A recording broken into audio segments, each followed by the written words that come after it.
দ্বিতীয় শ্রেণীর ছেলেমেয়েরা দেখো, তোমাদের সহজ পাঠ দ্বিতীয় ভাগ রবীন্দ্রনাথ ঠাকুরের লেখা তৃতীয় পাঠ পড়াবো আজকে। ছবিটা দেখো, আমরা এই ছবিগুলো পরে রং করব। সবাই মিলে ঝাঁটা, ঝুড়ি, কোদাল, দড়ি এ সমস্ত নিয়ে বেশ কিছু একটা সাফ করতে, পরিষ্কার করতে যাচ্ছে। পড়লেই বুঝতে পারবে। আজ মঙ্গলবার, পাড়ার জঙ্গল সাফ করবার দিন। সব ছেলেরা দঙ্গল বেঁধে যাবে। রঙ্গলাল বাবুও এখনই আসবেন। আর আসবেন তাঁর দাদা বঙ্গবাবু। সিঙ্গি, তুমি দৌড়ে যাও তো, অনঙ্গ দাদাকে ধরো। মোটর গাড়িতে তাদের আনবেন। সঙ্গে নিতে হবে কুড়ুল, কোদাল, ঝাঁটা, ঝুড়ি। আর নেব ভিঙ্গি মেথরকে।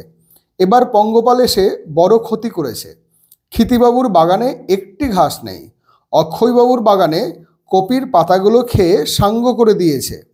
পঙ্গপাল না তাড়াতে পারলে এবার কাজে ভঙ্গ দিতে হবে। ঈশানবাবু ইঙ্গিতে বলেছেন তিনি কিছু দান করবেন।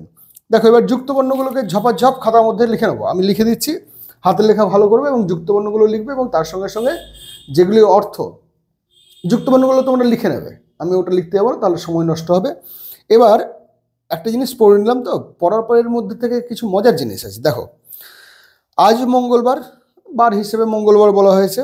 পাড়ার জঙ্গল সাফ করবার দিন। এমনিতে জঙ্গল মানে বন, বনানী, অরণ্য, কিন্তু এখানে জঙ্গল মানে আগাছা, বা জঙ্গল মানে ঝোপঝাড় জাতীয়। তাহলে পাড়ার জঙ্গল সাফ করবার দিন। রাস্তার ধারে, বাড়ির ধারে, পুকুর পাড়ে আগাছা বেড়ে যায় বর্ষাকালে, সেগুলোকে সাফ করবার জন্য বোঝা যাচ্ছেন। সব ছেলেরা দঙ্গল বেঁধে যাবে। দঙ্গল মানে কি? আচ্ছা, এগুলো লিখে দিই তাহলে। জঙ্গল, এখানে জঙ্গল মানে কিন্তু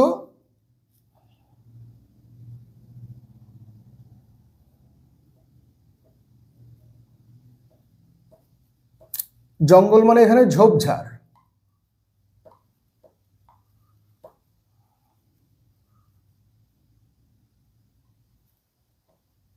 বা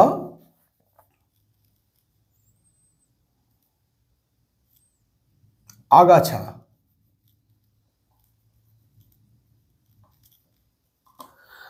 সব ছেলেরা দঙ্গল বেঁধে যাবে। দঙ্গল মানে দল বেঁধে। আমরা বিদ্যালয়ের অনেক সময় এরম করে ছোটতে বিদ্যালয়ে তার আশপাশ পরিষ্কার করতাম। রঙ্গলাল বাবু এখনই আসবেন। আর আসবেন তার দাদা বঙ্গবাবু। সিঙ্গি, তুমি দৌড়ে যাও তো। তাহলে এর মধ্যে আর অর্থ কিছু নেই। অনঙ্গ দাদাকে ধরো, মোটর গাড়িতে তাদের আনবেন। সঙ্গে, সঙ্গে মানে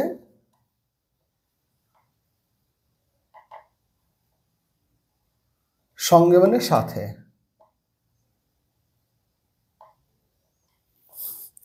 সঙ্গে নিতে হবে কুড়ুল, কোদাল, ঝাঁটা, ঝুড়ি। আর নেব ভিঙ্গি মেথরকে। দেখো, এখানেও কিন্তু একটা বিষয় বেশ লক্ষ্য করবার মতন। যেহেতু নোংরা সাফ করা হবে, তার জন্য কিন্তু মেথর, যারা নর্দমা বা ড্রেন নোংরা পরিষ্কার করেন, আমাদের শহরেও এখন আমরা মেথর শব্দটি ব্যবহার করি, কিন্তু এর ক্ষেত্রে কিন্তু একটু আজকাল এই মেথর শব্দটিকে আমরা ব্যবহার করতে পারি না, সাফাই কর্মী বলি। আর নেব ভিঙ্গি মেথরকে। এবার পঙ্গপাল এসে, পঙ্গপাল এক ধরনের বড় ফড়িং জাতীয়, যারা ফসল খেয়ে নষ্ট করে দেয়, বড় ক্ষতি করেছে। ক্ষতি মানে কয় মূর্ধন্যের শয়ে তয়াসী। ক্ষতি মানে হচ্ছে লোকসান।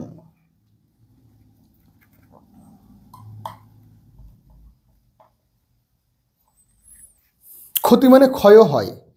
ক্ষিতিবাবুর খেতে, খেতে মানে জমিতে। আগে আমরা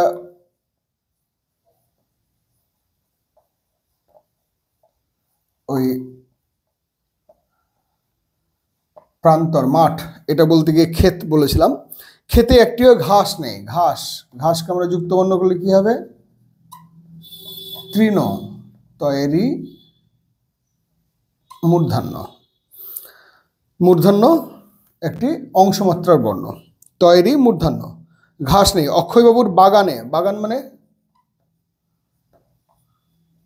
বাগান মানে বাগিচা, বিতান।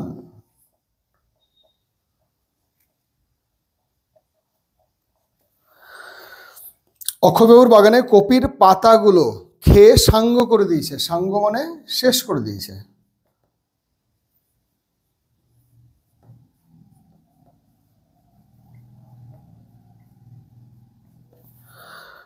পঙ্গপাল তাড়াতে না পারলে কাজে ভঙ্গ দিতে হবে, ভঙ্গ দিতে মানে হার মানতে হবে।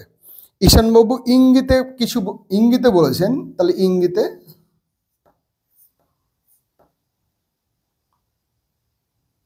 ইঙ্গি হর্ষি।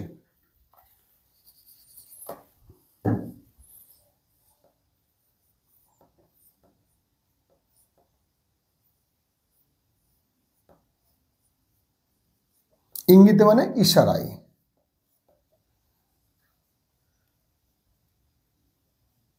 ইশারায়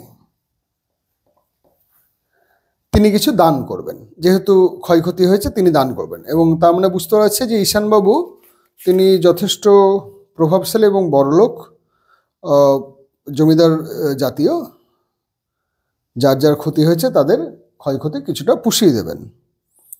কেন কি রঙ্গলাল বাবু আসবেন আর তার দাদা বঙ্গবাবু আসবেন, মোটর গাড়িতে তারা আসবেন, বেশ গুরুত্বপূর্ণ ব্যক্তি নিয়ে। এখানে আমাদের এই পাঠটা শেষ হচ্ছে। তাহলে একটা পাঠ পড়লাম এবং তারপরে সেই পাঠটার সম্বন্ধে একটু চিন্তা ভাবনা করবো যে এখানে কি কি কথা বললো, নতুন আমরা কি কি কথা শিখলাম। তাহলে আজকে এইটুকুই।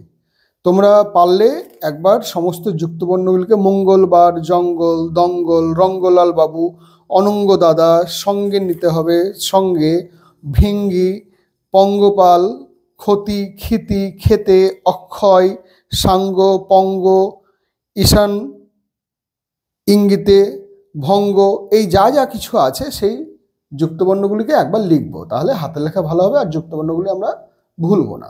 তাহলে এইটুকুই আজকে। তোমাদের পরের দিন আবার তারপরের পৃষ্ঠা থেকে শুরু করবো।